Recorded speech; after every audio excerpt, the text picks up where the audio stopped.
All right, it's your boy Spankdog, aka Puffinstein. Like, comment, share, subscribe. You already know. Tick the notification bell. The notification bell. So when I go live, you'll know, and when I post, you'll know also. Let's get into it. All right.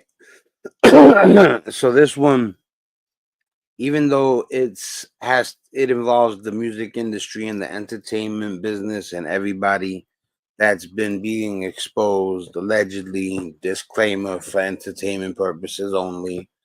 um we're gonna get right into it. I'm not gonna Sometimes I'll talk a little bit before we start, but we're gonna really get straight into it.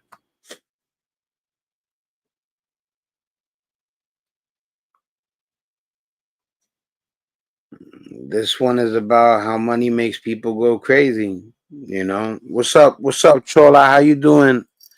I was like, let me hold on for a second, see if anybody pops up real quick.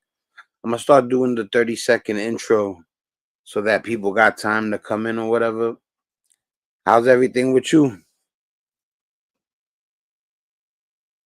That's what's up. Troll, I got her package.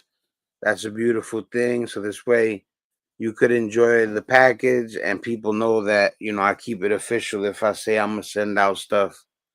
You see it right there, people. She got a package. But no, I'm happy for you, man. I'm glad. Some of those are definitely worth holding on to. You know what I mean? I don't know if you got a youngin that's loved, or you just want to stash him in the closet, wait to see what happens. But we're gonna get it percolating. I'm glad you got your package.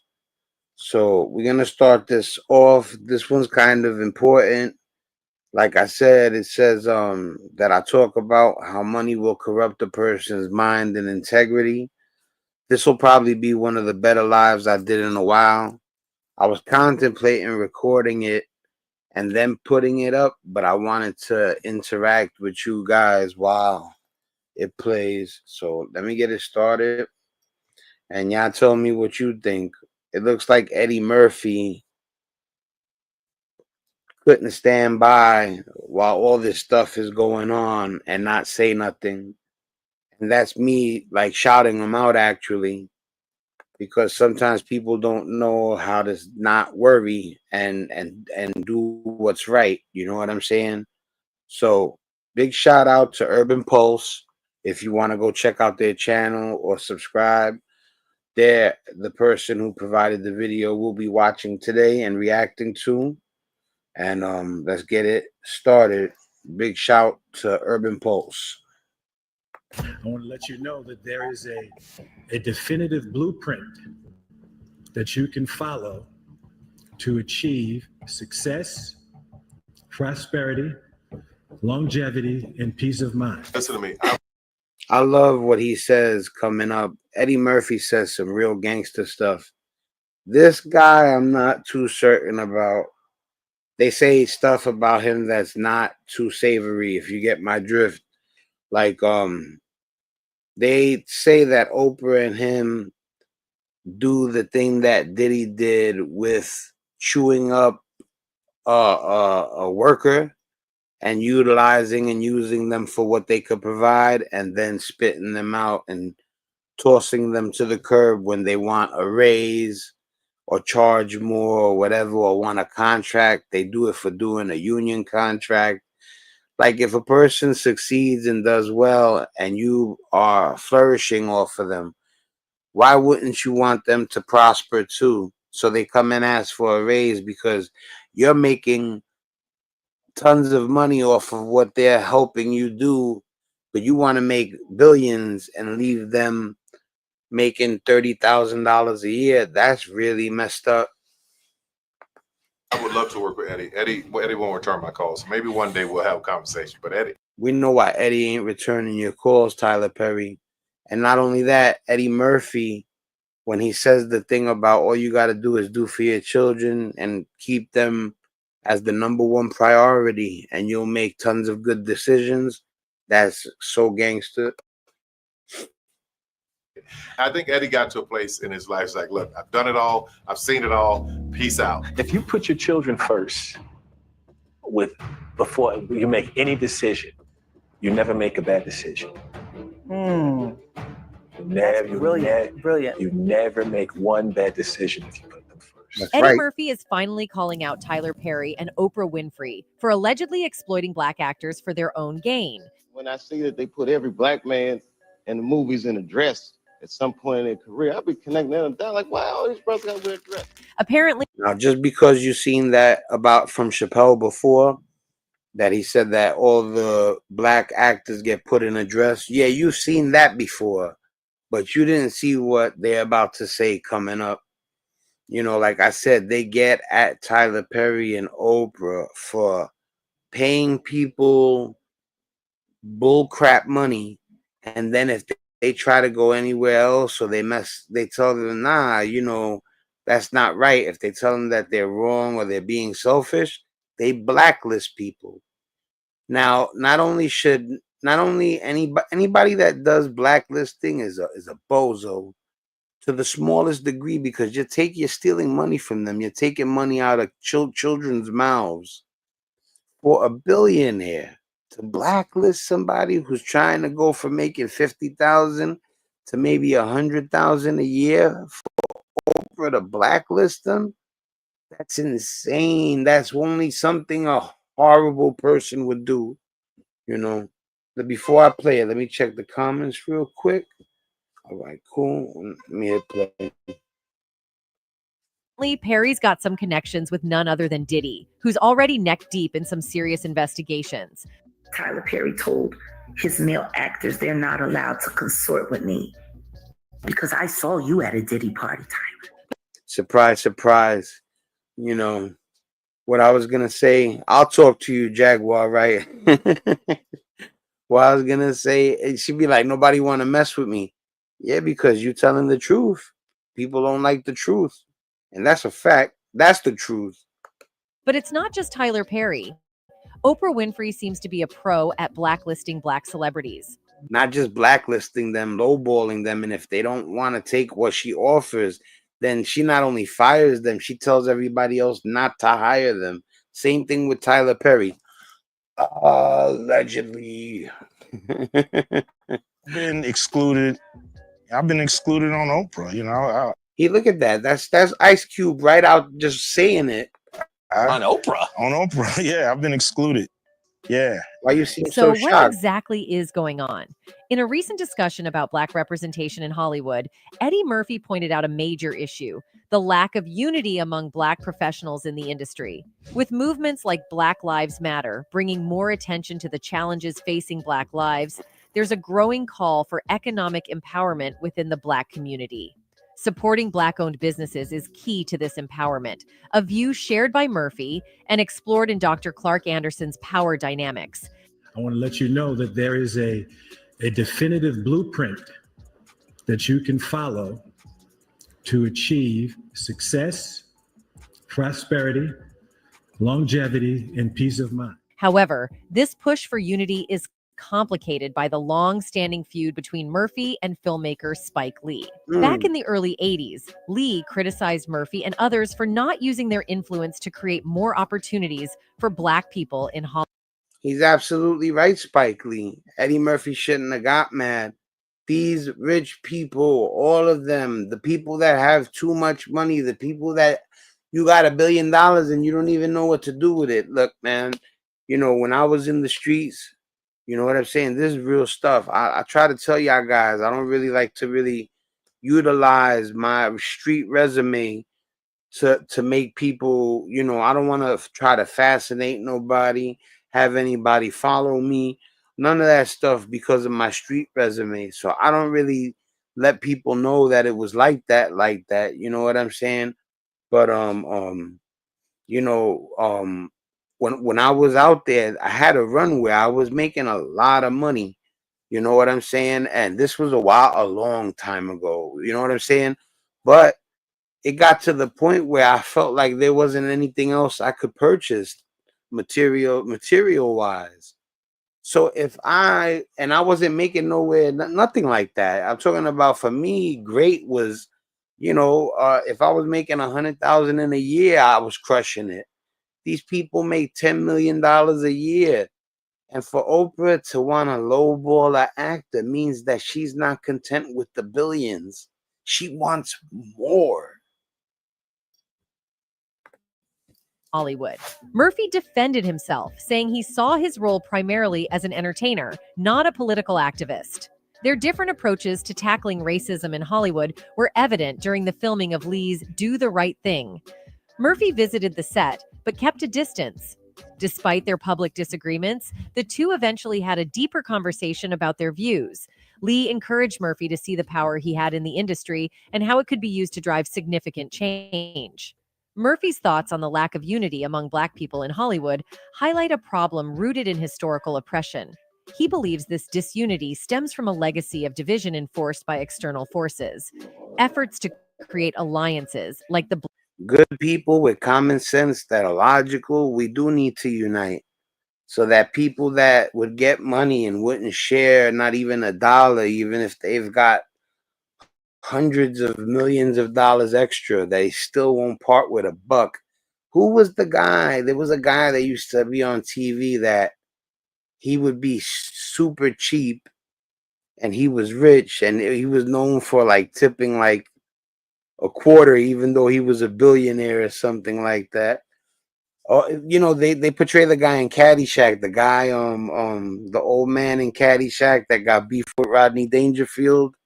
He's cheap like that. He tips the guy like twice. He tips the black butler or maitre d', whatever he is, and he tips one of the caddies, and he gives him like one guy gives a quarter, the other guy gives $1, and he tells him something like, don't spend it all in one place or something. And he's like, but anyway, money makes people lose their mind, period. I'm not talking about people that don't got any. People that don't got any, that's the people that have it's understandable that they're losing their mind over money, because they're desperate to pay their rent, because we live in a society where if you don't have $1, you don't have a home. Black Pack initiative in the late 80s have struggled to succeed. Awful. The industry relies on our disunity, Murphy expressed. They've instilled this fear in us, this fear of losing what little we have. But it's time to challenge that fear. The failure of initiatives like the Black Pack underscores the challenges inherent in mobilizing Black professionals in Hollywood, Murphy remarked. We've been conditioned to compete rather than collaborate. Meanwhile, Murphy also hinted at how elites like Tyler Perry and Oprah Winfrey might be allegedly keeping the larger share of the cake all to themselves. That's what I meant. Instead of uplifting fellow Black actors. That's what I'm saying. If I get to the bag to the point where I make $100 million, right, and the people around me help me get there, I'm gonna bless them. You getting so much money. This is my thing. Like, if I ran an organization, right, where I know my right hand man, my other person, all these people that are working for me, but they're working under me. If it gets to the point where I flourished like enormously, they gotta eat too, bro, and bring them up so they could bring other people up. That's called uplifting. It's sad that you uplift people with $1, but that's just how it is. And a lot of people want to run that. Oh, why I gotta give away my hard-earned money? First of all, there is no real way to earn $1 billion. There is no job that you deserve to get paid $500,000 an hour for. So could you share? Because you're getting paid extra. There is no job that deserves $500,000 an hour. And some of these people, believe it or not, that's how much they make.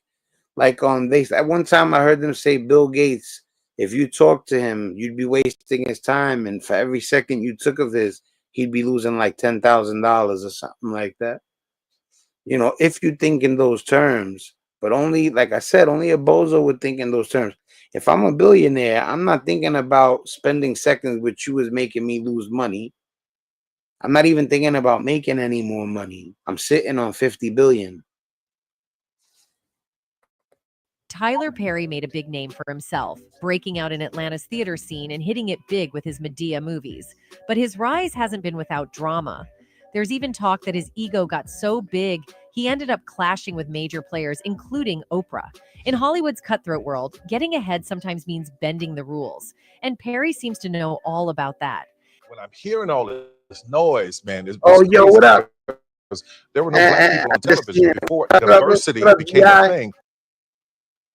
Oh, I hit the wrong button. It's all good.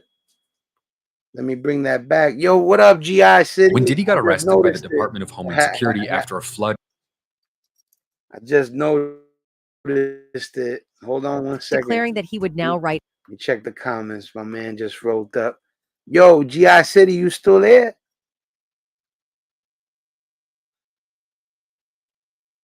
I had to pause the live real quick, see if GI City's still in here. Yo, GI City, you still here? All right, it's all good. I'm gonna keep hitting play. Hit the comments. Sometimes I forget to check the comments. Everything himself. Yet Perry's conflicts with unions extended beyond the writer's room. In 2015, actor unions SAG-AFTRA and Actors Equity took a stand by prohibiting their members from participating in Perry's stage play, Medea on the Run, due to Chola, I read your comment too about Be Right Back. You still listening? his production company's refusal to sign union contracts. While Perry may be driven by profit maximization, his methods have not received unanimous approval within the industry. There's a camera on you, baby. There's a camera on me right back behind you. Oh, hello. Praise the Lord.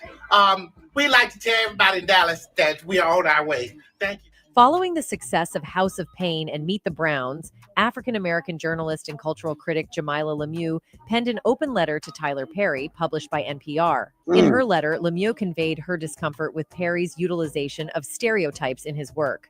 She expressed, through her, the country has laughed at one of the most important members of the Black community, Mother Dear, the beloved matriarch. I just can't quite get with seeing Mother Dear played by a 6'3" man with prosthetic breasts flopping in the wind. Our mothers and grandmothers deserve much more than that. Heck, our fathers and grandfathers deserve more. Mr. Perry, you have told the Hollywood old guard to kiss your backside, and I appreciate that, brother. But many Black folks have expressed some of the very same attitudes about your work that white critics have. I mean, I don't know about being uptight about the fact that he dresses up like a grandma, but like I said, man, you know, my opinion ain't everything. You know what I'm saying? You gotta respect how other people feel and think. You know, sometimes you gotta be also like, I don't give a F what you think. But, you know, that's something that has to do with Black folks having a problem with him dressing up like a grandma, you know, because they're saying that in the Black community is very near and dear to their heart, that specific thing. So, you know, for that, I'll stay out of that one. You know, that's not my place to decide if it's something to get uptight about. And like I said, it might not even be uptight. If it's valid, then it's not. It's, you know, she has a right to say something. Notably, acclaimed film director Spike Lee is among the prominent figures who criticized Tyler Perry for employing stereotypical characters in his work. Lee is known for openly addressing this concern with Perry. I still think there a lot of stuff that's on today is coonery and buffoonery. And I know it's making a lot of money. Spike Lee continued to assert that due to the production of stereotypical movies, individuals like Tyler Perry were breaking records. From Lee's perspective, the industry could elevate its standards by steering clear of biased and nonsensical films that feature designated one-dimensional characters. You see, like, if a person makes something that's not the greatest and people still eat it up, I don't knock that person. That might be the best they can do. But at the same time, if people are offended, like, you know, it's like the culture vulture thing. It's to the point where they're saying they don't care if you're white or Black. You can't be stereotyping and it's like you're almost goofing on our culture or goofing on our nationality or whatever. And like I said, people are allowed to feel what they feel. My thing with Oprah and Tyler Perry and people like that, if it's true, is more so with me is the not trickling some of that money down. It's so much that I think that, you know, there's a kid out there somewhere that don't got, that you can make it where it's not like that. That's my problem, you know. But then there's black folks that are saying that's not the only problem. They're saying that the media content that he puts out is not just bull and low budget and bad acting and bad stories. They're saying he's also exploiting his own culture. Records, but we could do better. Tyler Perry's casting and character portrayal choices have become a noticeable point of discussion among viewers, sparking conversations about his business strategy. I never watched Some critics him anyway. argue that Perry often casts dark-skinned actors in villainous roles while portraying white-skinned individuals as heroes in his movies and shows. This perception has triggered debates and discussions within his audience about the representation and portrayal of characters in his work. That went over my head. I never Black noticed woman that. being abused by a no good dark-skinned man and then saved and rescued by the perfect light-skinned man. During an event, That's probably the only movie I've ever seen that's one of his first big movies. That movie you just seen the clip from, if you don't know, that's Diary of a Mad Black Woman. Chris Rock highlighted a recurring theme in Tyler Perry's movies, pointing out the limited portrayal of kind and respectful black-skinned boyfriends in Perry's films. Rock supported his statement by referencing Tupac Shakur, suggesting that Perry's movies could benefit from a more diverse range of character representation. Rock stated, Tupac might be a political leader if he was alive, but then Well, I was gonna say, I'm still here, people. Don't mind the camera thing. I just calmed down for a second because I don't wanna blaze on camera. Well, you can't blaze on camera, so again, Tupac might be in a Tyler Perry movie right now. So you don't know, Tupac might be the bad, dark-skinned boyfriend in the Tyler Perry movie. Rock's argument was that even someone as influential as Tupac, if given the opportunity to appear in a Tyler Perry movie, might be cast as a less favorable character based on Perry's typical casting patterns. Rock humorously added, I would hope he's a senator, but he might be kicking Jill Scott down a flight of stairs. In Tyler Perry movies, there's always a woman, and she usually is in a bad relationship, and the person she's in a bad relationship tends to have darker skin. Damn. And then she meets a nicer guy who tends to have lighter skin, and he sweeps her off her feet. And that dark-skinned guy is mean on a level you've probably never seen in movies. Is that really a reoccurring theme? Because I just seen it in Diary of a Black Woman, but could you show me another example? So, yeah, it wouldn't be crazy for Tupac to be. I believe it. I just like to see another example, but I'm pretty sure they're definitely on point. Kicking Jill Scott down a flight of stairs in a Tyler Perry movie. Chris Rock's perspective echoed Spike Lee's criticism, underlining concerns about the impact of perceived biased casting and storytelling choices on the film industry. Both Rock and Lee raised questions about the potential influence of such portrayals on the audience's perception of black characters in mainstream cinema. Are we going back to Mantan Moreland and Sleep and Eat? Yeah, if those films, I mean, we're talking about Tyler Perry. Looking deeper into the entertainment industry, it becomes evident that colorism is not unfamiliar within this field. In recent times, Hollywood has faced substantial criticism, often through media-driven campaigns with hashtags that rapidly spread from Twitter to television news. It could be argued that convicted ex-offender Harvey Weinstein was one of the first prominent figures to bring negative attention to the industry. In 2017, a multitude of SA allegations emerged, exposing the darker aspects of Hollywood's culture. What a piece of crap. Like, anybody that's been accused of that type of stuff and they got convicted, and it's a slam dunk, you know for sure that they played themselves, you already know a big you know what for you. You know what I'm saying? Like I said, I gotta keep it clean because of YouTube. I respect, especially if they're paying my bills. You definitely gotta. They're not paying my bills. I'm paying my bills. But if I'm utilizing YouTube to get money, then I'm gonna respect the rules. You know what I'm saying? But like when I hear stuff like that, it makes me want to curse. It makes me want to like Harvey Weinstein, Jeffrey Epstein, and even P. Diddy now. Anybody that's like that. They saying Clive Davis might be like that. But for the one that has been, like validated about, they could, what? New documentary that is all about the dark side of Hollywood and how some power players allegedly use their positions to prey on young aspiring actors. In the wake of the #MeToo movement controversy, numerous scandals rocked Hollywood. These scandals included comedian Kevin Hart stepping down as the Oscars host in 2019 due to the resurfacing of past homophobic tweets. Additionally, the #Oscars So White campaign demanded increased diversity in the Oscars and greater recognition for people of color and marginalized communities. So, Hollywood's reputation has been significantly tarnished, with the once illustrious Walk of Fame appearing more like an uninspiring walk of shame without stars. Kevin Hart has stepped down from hosting this year's Oscars. He put out a statement on Twitter tonight saying, "I have made the choice to step down." On a February afternoon in 1940s America, actress Hattie McDaniel made history by achieving a groundbreaking milestone, winning the Oscar for Best Supporting Actress in Gone with the Wind. God bless you, Hattie McDaniel. Big applause for that. And let's see, I want to hear her name again. Make sure I got it right. Hattie McDaniel. Actress Hattie McDaniel made history by achieving a groundbreaking milestone, winning the Oscar for Best Supporting Actress in Gone with the Wind, 1940. Her victory was a momentous occasion as she became the first African American to receive this prestigious film award. However, the joy of this achievement was tempered by the harsh reality that she would be segregated from the rest of the attendees at an Oscars ceremony that effectively operated as a whites-only event.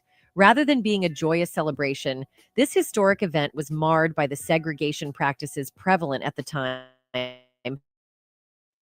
highlighting the stark racial divisions in the entertainment industry. How ridiculous is that to give her such a prestigious award and you make her go to the black section? Like you know what's funny though? Not funny, what's sad actually is that in contrast, people looking and saying, wait, she won the Academy Award. Why are you forcing her to sit over there? That might have been a little necessary for people to take action even further. Because a lot of people were probably appalled when they seen that she had to go anywhere, but that's foul. That's disgusting that she had to go. She should have been able to sit wherever she wanted to. I sincerely hope I shall always be a credit to my race and to the motion picture industry. My heart is too full to tell you just how I feel. 80 years later, the film industry continues to grapple with a persistent form of routine discrimination, despite some strides toward increasing diversity. The 2020 Oscars ceremony was tarnished by racial controversies that have unfortunately become all too common for both viewers and industry participants. Prominent snubs, such as the omission of Lupita Nyong'o for her outstanding performance in the 2019 film Us, serve as stark examples of the ongoing issue of racial bias within the industry. And the Oscar goes to Lupita Nyong'o.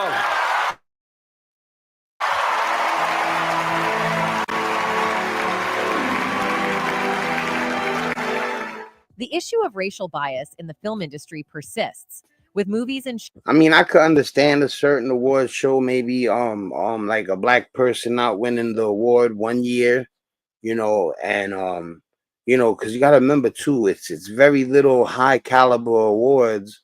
It's best actor, best actress, best supporting actress, best supporting actor, best director, best film, and best animated movie. Those are like real big ones.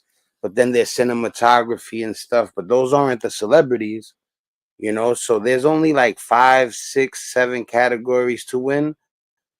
And I could understand if the 5 people that won were Caucasian, and it's just how the chips fell where they may.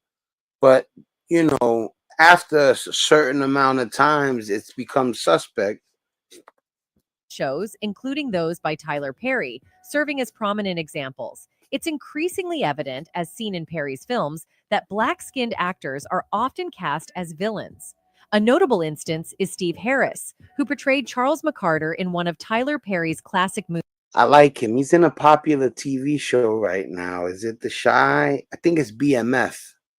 Ah, yeah, it's BMF. Anybody who hasn't seen BMF on Stars, BMF is really good.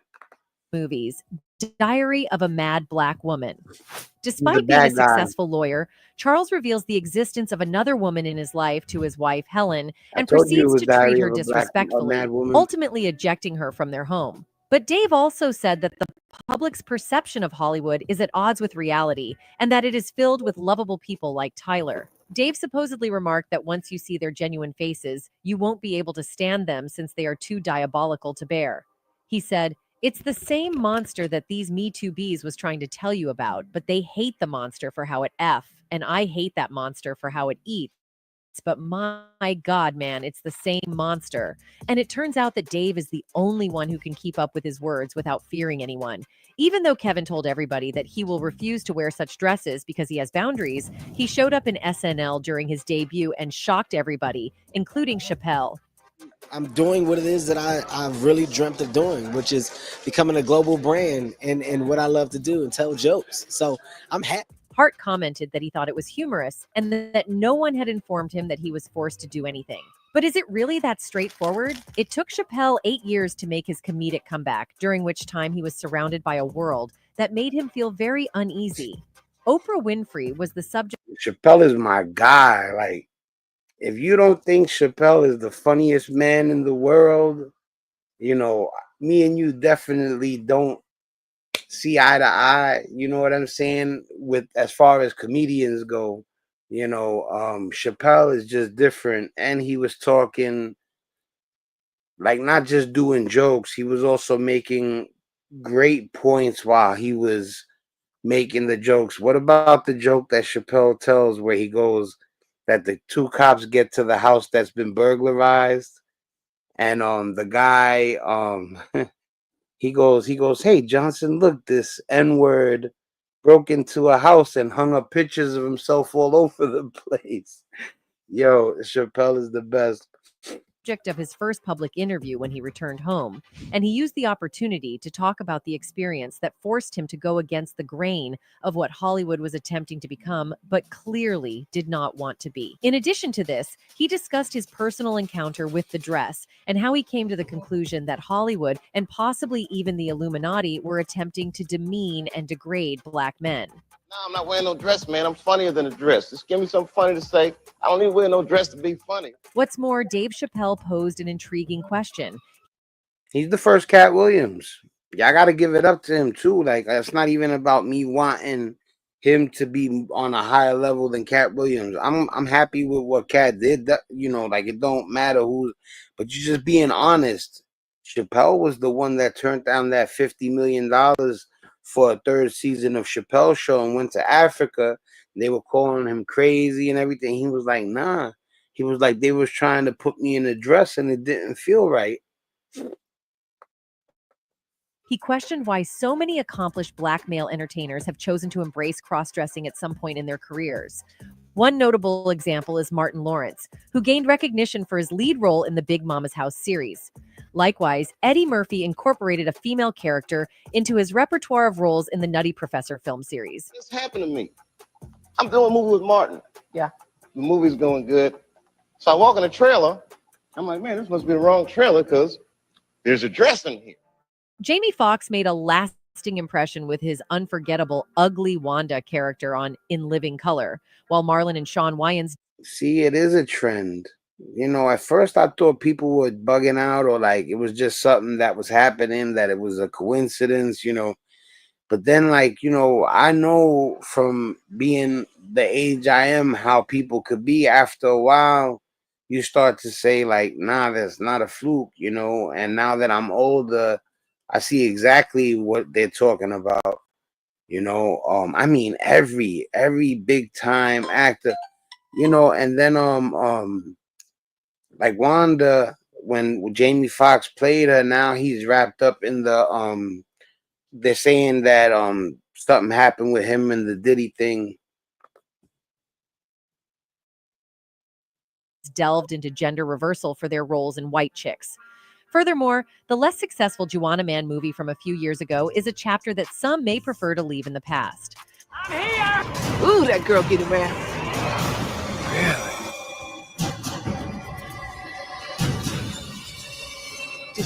Among these examples, one figure emerges as the most prominent crossdresser in contemporary entertainment, Tyler Perry. Perry, recognized not only for his contributions to the entertainment industry, but also for his influence in right-wing evangelical circles, has achieved significant success and acclaim through his Medea franchise. Medea, let me ask you a question. Yes. Are you going out on Black Friday? What the hell is Black Friday? Every Friday is Friday. I'm black. That's a Black Friday. What are you talking about? Tyler Perry has not only achieved success in the gospel play arena, but has also effectively expanded his triumph into the film industry, bringing his unique portrayal to a broader cinematic audience. It's a stage play. It's like Broadway, just with black people. Remarkably, Tyler Perry's latest book, Don't Make a Black Woman Take Off Her Earrings, even secured a spot on the prestigious New York Times bestsellers list. This raises an intriguing question. What lies beneath this phenomenon? Why do these artists choose to engage in acts that may appear to challenge traditional They were just talking about stereotypes. And the title of the movie in itself is a stereotype. Don't make a black woman take off her earrings. You know, but some people wouldn't even sweat that. And some people would say there's truth to it. But then there's other people that would say, like, you couldn't come up with a better title for your movie. masculinity? And why does the audience enthusiastically embrace the spectacle of black men in such situations? One perspective is that portraying black masculinity in a more feminine context could potentially... Check the comments real quick. All right, G.I. City never came back. Chola wrote, I love Chappelle. And then she put laughing emojis. Oh, yeah, Chappelle is worthy of love. Chappelle is the best. The Chappelle Show is crazy. You know what I'm saying? And then I remember in The Nutty Professor, he makes a cameo. If you think about The Nutty Professor, he's the comedian that's on stage when Buddy goes to the comedy club with Jada Pinkett, Miss Purdy. When he takes her out, he had made fun of the fat Professor Clump. And when he turns into Buddy, he goes back to the comedy club, and it's David Chappelle that had made fun of Eddie. And then he roasted he says that he got to use a boomerang to put a belt on, and then he goes he goes ah. And then when Eddie Murphy comes back, he gets him back and roasts him for Professor Clump. Potentially reduce the perception of threat and increase comfort for certain individuals. These cross-dressing depictions of black men might serve as a counterbalance to the dominant and assertive image often associated with hip-hop culture. Seems like Dave is not the one who has issues with the industry. Ice Cube, whose real name is O'Shea Jackson, candidly revealed that he also allegedly faced obstacles in the past due to his views. He apparently asserted that both the... He's about to blow Oprah up for let me tell you something. I already knew. Well, the first time that Oprah said, I won't have a rapper on my show, I already knew. I was so offended when she said she won't have any rapper as a guest on her show.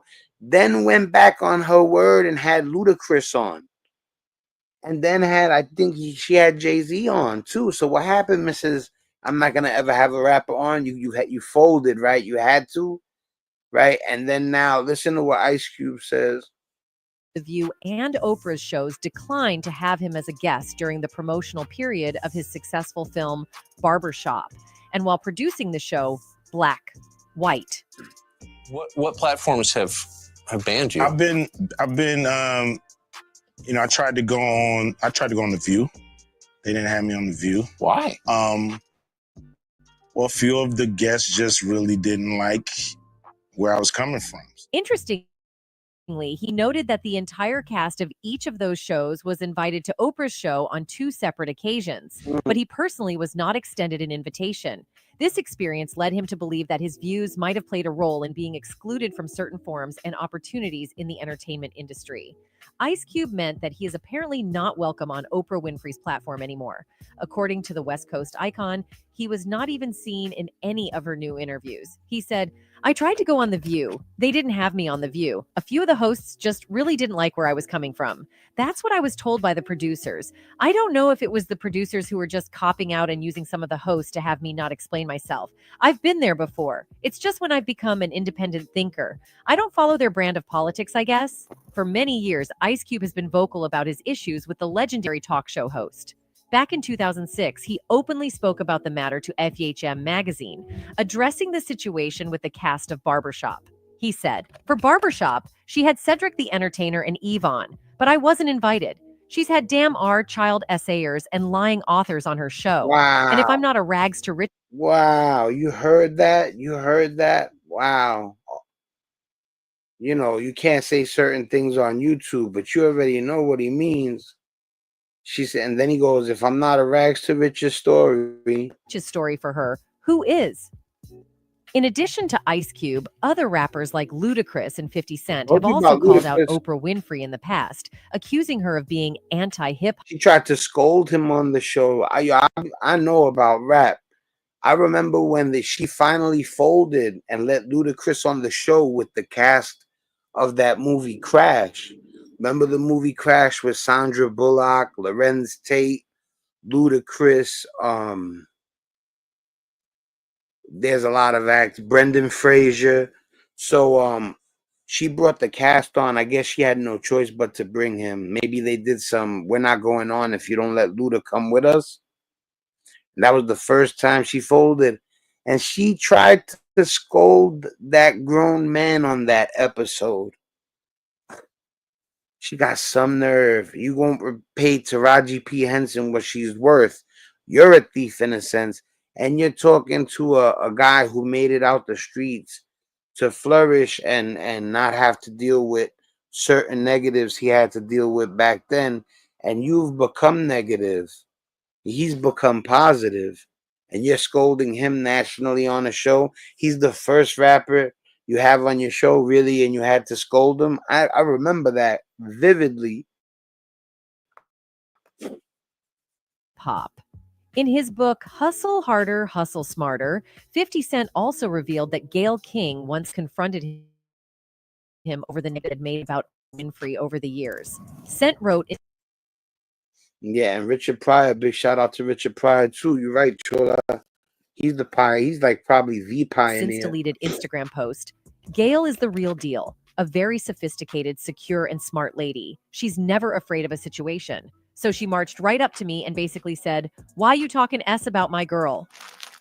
However, during the interview with Tucker, the conversation took a seriously controversial turn as Ice Cube delved into how he believes Black Hollywood elites allegedly treat their own Black artists like modern-day slaves. He expressed his concerns about the industry's dynamics, suggesting that these elites might be complicit in pushing back Black artists through their influence on the media. He also shared a video in which the rapper can be seen talking directly to the camera, going on a lengthy rant about feeling disconnected from the elites and gatekeepers in showbiz and sports. While it's not explicitly clear who he's referring to, it seems he's expressing his frustration with certain figures in the You know, I'm gonna tell you something, and like I said, not only do I know a lot about hip hop, I know a lot about basketball and sports.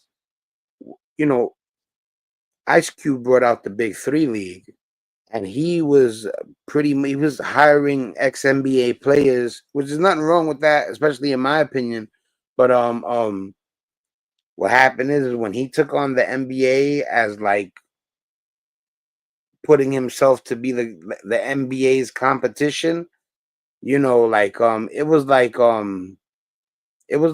well, he should be able to thrive in the basketball world without, you know, stations like ESPN or, well, matter of fact, I think he might have even had the Big Three tournaments being shown on major channels, I believe. But like, to make a long story short, I think he gained enemies when he tried to make the Big Three. because the big three is pretty good. And I think he scared them, you know. Industry. Ice Cube allegedly declared that he is not a part of the mainstream crowd, nor does he aspire to be. He goes on to explain that this resistance to conforming to mainstream expectations has sparked frustration among those on the inside. Additionally, it appears that Cube's words may extend to the realm of politics. He makes a reference to his contract with Black America, a proposal he presented before the 2020 presidential race. The lead-ins are a little misleading. How so? Well, the platinum plan is not my plan. The rapper revealed that he had reached out to both Democrats and Republicans regarding his contract with Black America. However, he shared that the Democrats informed him they would have to wait until after the election, apparently meaning not giving deserved value to the Black lives. I came up with the contract with Black America, and I didn't run to go work with any campaign. Both campaigns contacted me. In the aftermath of his political involvement, Ice Cube expressed that certain Hollywood and political elites have been deliberately obstructing him and causing obstacles due to his stance. Despite the challenges he had faced, Cube claimed that he is resolute and determined to overcome these hurdles. He made it clear by sending a message to handlers like Oprah that he isn't deterred by the backlash and is steadfast in his commitment to stand by his beliefs and push forward with his vision. Over the course of several years, Hollywood has faced widespread criticism for its role in perpetuating various stereotypes that significantly shape the public's perception. Yeah, I used to look at Oprah like what a woman, as far as not even like she's a model pretty or nothing like that, but just like the success. You know, and this is when I'm younger. Like, I don't even understand the politics and finances and stuff like that. And then to come to find out that people that you thought were big shots, and when you're younger, like teenager, you think that they're good people just because they are who they are. You know, I wish they would make what we thought about them a reality. Of Black individuals.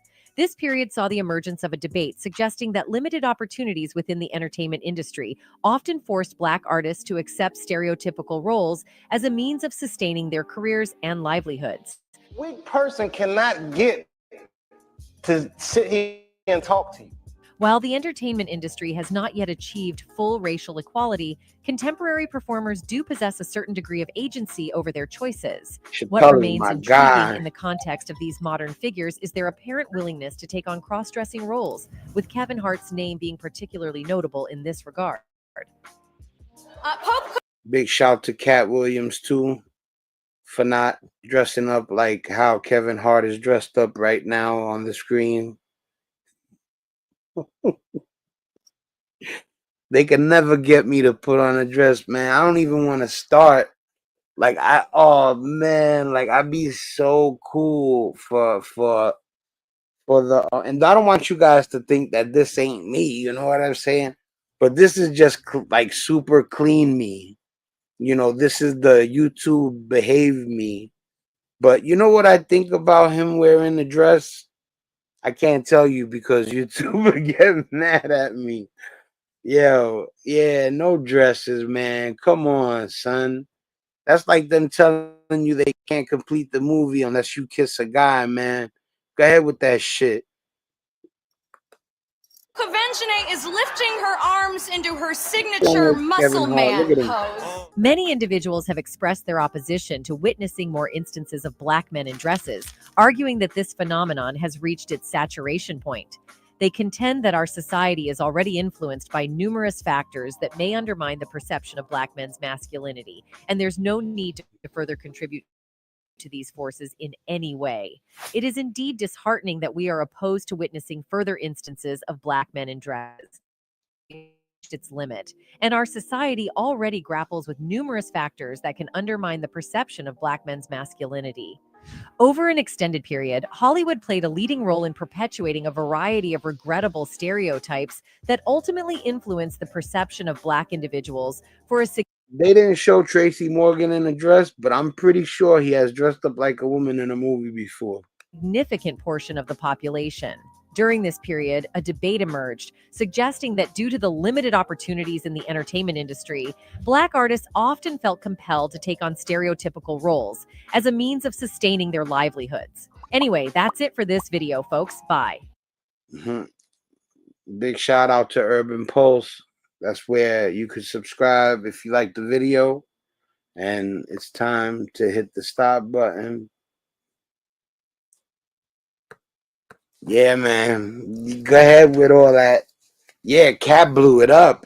Cat and Chappelle are like really the role models for like just like real like stand-up, good-hearted dudes. I know Chappelle got beef with I remember the guy attacked him on stage, but still I'm not concerned with that. You know, that's something that's debatable as far as I'm concerned, and I'll just mind my business with that.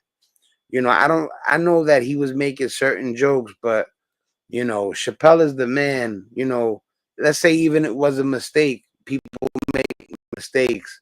That's not the same kind of mistake that they're trying to bring Diddy down for. You know, if he misspoke, forgive the man. You can't take away all of Chappelle's positives for maybe let's say, and it's even debatable, one negative. You know what I'm saying? And like I said, it's debatable. I don't even agree with it being a negative. But yeah, because you should be allowed to make jokes. I don't believe on making jokes about people that just got unalived recently. You know, but other than that, pretty much everything's fair play. You know, and Chappelle and Cat Williams are to be saluted in this present day. You know what I'm saying?